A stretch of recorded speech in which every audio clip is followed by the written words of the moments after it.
14. 흑백 논리 사고방식의 반대. 우리는 어떻게 흑백 논리 사고방식에 의해 만들어진 멘탈 박스를 넘어설 수 있을까요? 두 가지 기본적인 방법이 있습니다. 고난의 학교, 인식 향상의 학교. 일부 사회는 수세기, 심지어 수천 년 동안 고난의 학교였습니다. 유럽과 같은 일부 지역은 수많은 전투가 있었지만 사람들이 분쟁에서 벗어나기 시작한 것 같습니다. 전 세계의 더 많은 사람이 흑백 논리 사고방식의 영향을 인식하고 의식적으로 자각을 높이는 학교에 등록하기로 결정한다면 얼마나 많은 진보가 이루어질지 상상해 보세요. 이런 인식의 변화를 촉진하는 데 도움이 될 고난의 학교에 대한 흥미로운 통찰이 있습니다. 한 걸음 물러나 큰 그림을 보면 질문을 할 필요성을 인식하게 됩니다. 고난의 학교에서 사람들은 스스로 고난을 만들어낼까요? 피상적인 관점에서는 세상의 종교들이 아주 달라 보일 수 있습니다. 하지만 사실상 모든 종교에는 한 가지 특정한 원리, 즉 그리스도교에서 다른 사람들이 너에게 해주기를 바라는 대로 그들에게 해주어라라고 표현되어 있는 원리가 변형되어 있습니다. 우리는 이 원리를 약간 다르게 표현할 수 있습니다. 우주는 거울입니다. 사실상 세상의 모든 종교는 우리가 대우받고 싶은 대로 다른 사람들을 대우하면 우리 자신에게 이득이 된다고 말해왔습니다.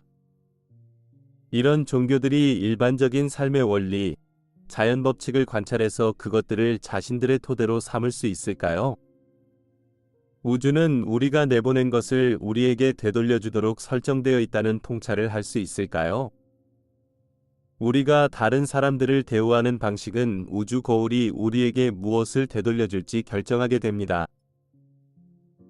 만일 우주가 정말로 거울처럼 작용하도록 설계되어 있다면 여기에는 심오한 뜻이 함축되어 있습니다. 거울은 오직 보낸 것만 반사할 수 있습니다. 찡그린 얼굴로 거울 앞에 앉아있는 사람과 마주친다고 생각해 보세요. 여러분은 그녀에게 걸어가 무엇을 하고 있는지 물어봅니다. 그녀는 이렇게 대답합니다. 거울 속에 비친 이미지가 나에게 미소 짓게 하려는데 그렇게 안 되네요. 즉시 여러분은 이 사람이 거울이 어떤 작용을 하는지에 대한 자연 법칙을 전혀 이해하지 못했음을 알아차립니다. 분명히 거울에 비친 이미지가 여러분을 보고 웃기를 바란다면 여러분이 먼저 거울을 보고 웃어야 합니다. 거울을 보고 계속 인상을 찌푸리고 있으면서 거울에 비친 이미지가 웃기를 기대한다면 여러분이 미친 것입니다. 이 행성에 얼마나 많은 사람이 그들의 환경이 바뀌기를 원하는지 생각해 보세요. 하지만 그럼에도 불구하고 그들은 계속 똑같은 태도와 사고방식으로 삶에 접근하고 있습니다. 우주가 거울이라는 속담을 같은 일을 계속하면서 다른 결과를 기대한다면 여러분은 미친 것입니다. 라는 아인슈타인의 말과 비교해 보세요. 인류를 오늘날 우리의 위치로 데려온 것은 기꺼이 기존 멘탈 박스를 넘어서서 질문하려는 우리의 의지였습니다. 우리는 이제 다른 방식으로 이렇게 할 수 있습니다. 우리의 삶을 진정으로 변화시킨 것은 일부 사람들이 기꺼이 오래도록 똑같이 반복했던 일을 그만뒀기 때문입니다. 그들은 기꺼이 스스로 바뀌기 시작했는데 이는 그들이 기꺼이 자신의 멘탈 박스, 패러다임, 세계관, 신념 혹은 여러분이 부르고 싶은 것이 무엇이든 그것에 의문을 제기했다는 뜻입니다. 이는 일반적인 원리를 가리킵니다. 여러분의 삶이 바뀌기를 원한다면 먼저 자신을 바꾸는 일부터 시작하세요. 여러분의 외부 환경이 바뀌기를 원한다면 먼저 여러분 내면의 환경을 바꾸는 일부터 시작하세요. 고난의 학교는 사람들의 사고방식으로 만들어집니다.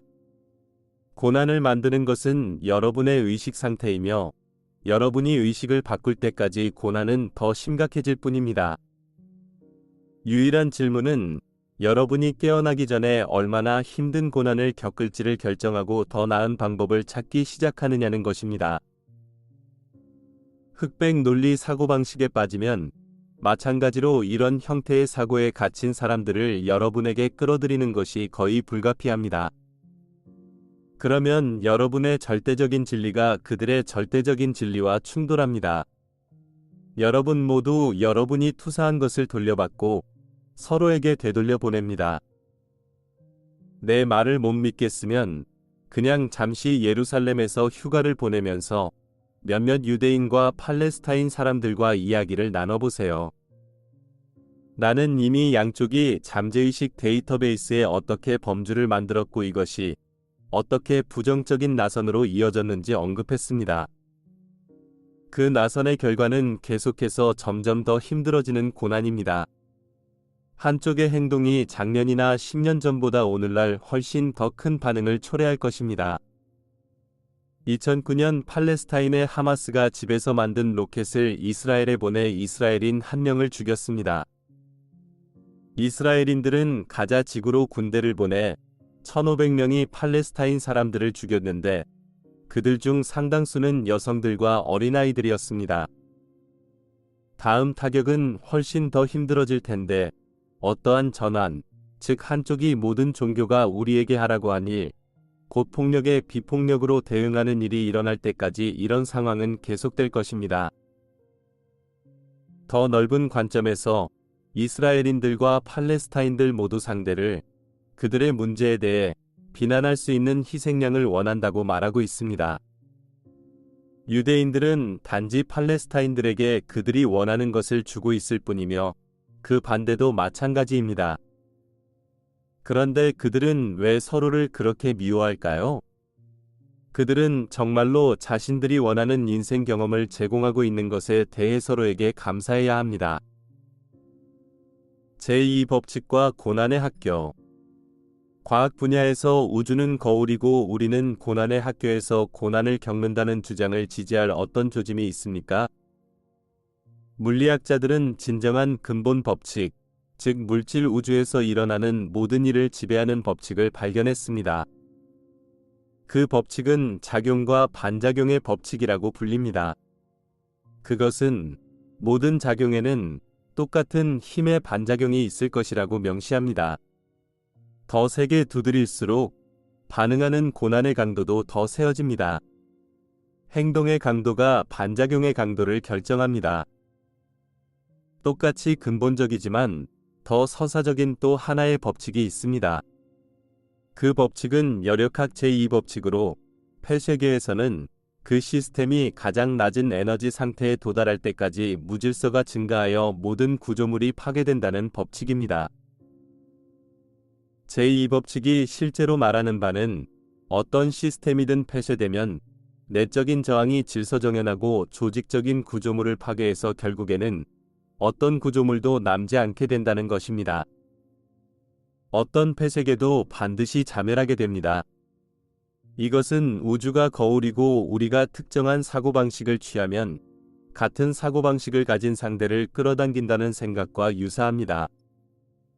우리는 서로를 파괴할 때까지 점점 더 악화되는 분쟁을 만들어낼 것입니다. 흑백 논리 사고방식을 통해 만들어진 사고방식은 폐쇄계의 한 예입니다. 이런 사고 형태는 궁극적이고 우월한 체계라고 주장하는 사고 체계를 만들게 됩니다. 바로 이런 사고 체계가 배타성을 주장하기 때문에 불가피하게 폐쇄적으로 되어버립니다. 만일 여러분이 궁극적이고 우월한 진리를 가지고 있다면 왜 여러분의 시스템 밖에 있는 근원에서 뭔가를 배울 필요가 있을까요? 우리가 그런 시스템을 만들 때 우리는 세상과 단절됩니다. 그리고 불가피하게 우리 자신의 폐쇄계와 다른 폐쇄계 사이에 충돌을 일으킵니다. 역사를 살펴보면 이런 폐쇄계들이 한 번에 하나씩 나타나지 않는다는 것을 알 수 있습니다. 항상 적어도 두 가지가 나타나는 것 같고 그것이 그들 사이에 충돌이 불가피한 이유입니다. 분쟁의 진짜 원인. 대부분의 인간 분쟁과 전쟁은 그런 폐쇄적인 사고 체계에 포함됩니다. 종교 분야에서 보다시피 폐쇄적인 사고 체계들 간의 분쟁은 수백 년, 심지어 수천 년 동안 지속될 수 있습니다. 분쟁은 결국 폭력을 견딜 수 없을 정도로 악화되는 경향이 있으므로 적어도 몇몇 사람은 더 나은 방법이 있는지 궁금해하기 시작합니다. 그러한 분쟁에서 벗어나는 방법은 사람들이 폐쇄계를 포기하거나 그 시스템을 실제로 다른 사고 체계와 공존할 수 있는 보다 개방적인 시스템으로 바꾸는 것입니다. 중세 가톨릭 교회는 가능한 모든 수단을 다해 우월하고 배타적인 지위를 지키려고 노력했던 폐쇄적인 사고 체계의 교과서적 사례입니다. 충분한 사람들이 자신의 마음이 그런 시스템에 의해 창조된 멘탈박스에 한정되기를 거부할 때 그 시스템은 그들을 모두 억압하지 못합니다.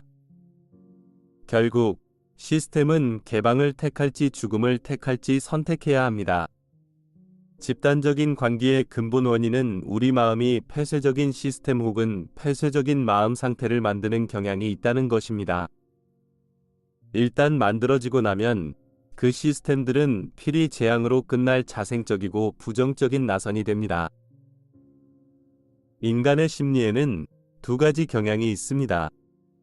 하나는 진보로 몰고 가는 사랑과 호기심이며 명백히 사랑과 호기심은 전혀 폐쇄적이지 않습니다.